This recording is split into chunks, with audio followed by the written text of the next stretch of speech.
गावात रस्ता नाही म्हणून उपचारासाठी 15 किलोमीटरचा जीवघेणा प्रवास करावा लागलाय। अगदी बरोबर ऐकताय। मोठमोठ्या विकासाच्या प्रकल्पाच्या गप्पा करणाऱ्या महाराष्ट्रातील आदिवासी भागात एक साधा रस्ता सुद्धा नाहीये। हे भयान वास्तव नंदुरबारच्या केलापाणी गावातलं आहे। या गावाला स्वातंत्र्य काळापासून जायला रस्ताच नाहीये। रस्ता नाही म्हणून बांबूच्या झोळीतून आदिवासी महिलांना 15 किलोमीटर जंगलातून जीवघेणा प्रवास करावा लागतो।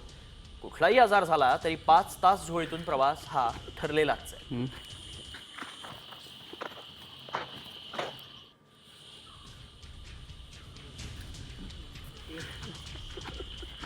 गावात रस्ता नाही म्हणून उपचारासाठी 15 किलोमीटरचा जीवघेणा प्रवास करावा लागलाय। अगदी बरोबर ऐकताय।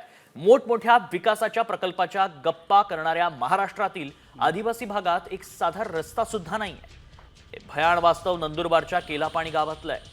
या गावाला स्वातंत्र्य काळापासून जायला रस्ताच नाहीये। रस्ता नाही म्हणून बांबूच्या झोळीतून आदिवासी महिलांना 15 किलोमीटर जंगलातून जीवघेणा प्रवास करावा लागतो। कुठलाही आजार झाला तरी 5 तास झोळीतून प्रवास हा ठरलेलाच आहे।